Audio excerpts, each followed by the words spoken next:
Assalamualaikum warahmatullahi wabarakatuh. Selamat siang dan salam sejahtera. Bapak Ibu, siang ini saya akan menyampaikan keajaiban efek penggandaan yang oleh Albert Einstein dikatakan keajaiban dunia yang ke-8. Karena dengan cara inilah maka orang-orang di Amerika dulu menjadi kaya. Zaman dulu ada seorang pengrajin yang mempersembahkan sebuah catur pada kaisar.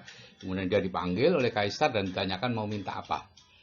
Dia minta sebutir beras ditaruh di kotak pertama, 2 butir di kotak yang kedua, 4 butir, 8 butir, dan seterusnya dikalikan 2 setiap kotaknya sampai memenuhi ke 64 kotak itu. Sang kaisar senang karena merasa mendapatkan catur dengan harga murah.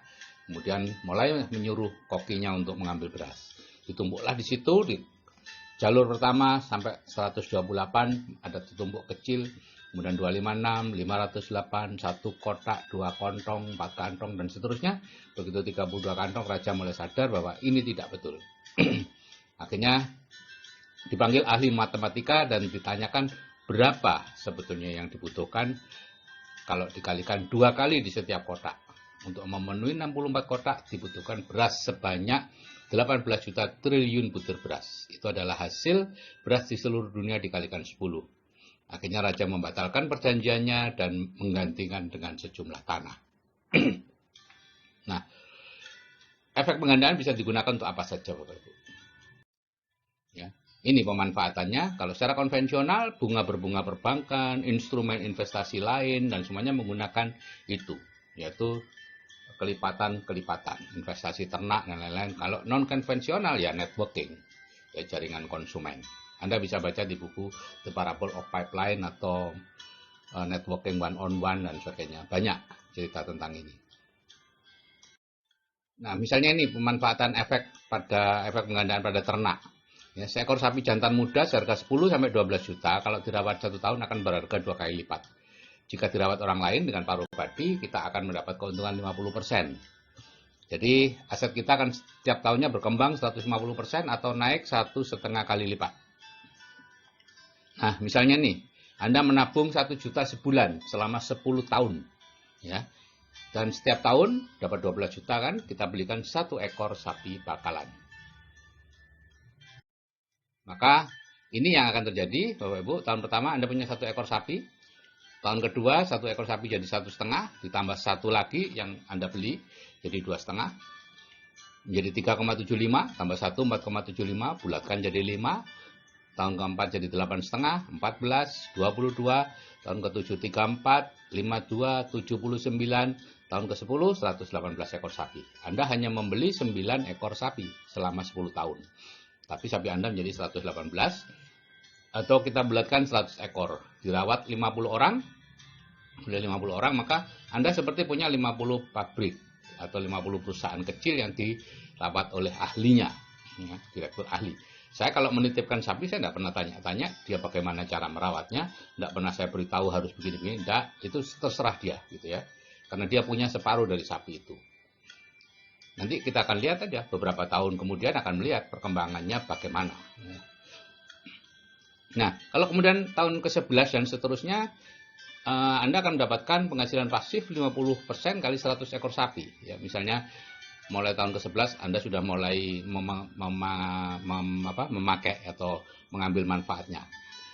Kurang lebih 600 juta per tahun atau 50 juta per bulan nilai uang sekarang. Tanpa kerja, Bapak Ibu. Ya. Nah, ada catatan tapi ya, syarat dan ketentuan berlaku. Ya, yaitu ini. Kalau Anda mau memulai ini, perhatikan. 3 tahun pertama biasanya hilang tuh investasi Anda. Dicuri orang, ketemu penipu, sakit, mati, nah, pokoknya apapun dilakukan oleh bawah sadar Anda untuk menghalangi Anda melakukan investasi terus. Ya. Itu memang normal seperti itu ya. Saya dulu juga waktu melatih pembantu saya di Villa Kebonan Lumajang berinvestasi ya seperti itu. Apa tuh dulu kambing pertamanya, kambing ya separuh mati tuh. Dalam waktu 1,5 bulan separuh dari 10 ekor yang seharusnya yang dia peroleh dari gaji selama setahun mati. Tapi dengan dukungan dari saya bahwa itu normal dan lain-lain, maka dia terus. Biasanya orang setelah mengalami hal buruk akan berhenti untuk berinvestasi, karena memang itulah tujuan bawah sadar Anda, yaitu supaya Anda berhenti berinvestasi dan terus bekerja keras mencari nafkah seumur hidup Anda. Nah, itu konvensional. Sekarang kalau networking atau jaringan konsumen, Anda join, kemudian Anda belanja, mengajak satu teman setiap bulan, mengajari mereka untuk juga mengajak satu teman setiap bulan. Ini yang akan terjadi, ya. 1 menjadi 2, 4, 8, ya, anggota grup Anda, ya. Mungkin ada yang tidak mengajak, lebih banyak yang tidak mengajak, tapi banyak juga yang mengajak lebih dari 1 atau lebih dari 2. Sehingga akhirnya pada bulan ke-12, Anda sendiri hanya mengajak 12 orang secara pribadi, ya, tadi perjanjiannya sebulan 1, ya, dan grup Anda menjadi 4096. Tentu kalau Anda ingin lebih cepat, ya tentu bukan sebulan 1, Ibu. Itu lebih. Kalau Anda masing-masing belanja 500.000 sebulan dalam grup, omset Anda sudah 2 miliar. Biasanya bonusnya 10%. Anda dapat 200 juta per bulan. Dan itu passive income terus-menerus karena mereka akan belanja terus di sebuah usaha networking yang baik. Nah, karena itu banyak sekali orang-orang yang menjalankan usaha networking berhasil dan bisa kaya. Tapi banyak juga yang Anda menolak gitu, atau Anda ini menjalankan di awal-awal saja semangat, setelah itu enggak.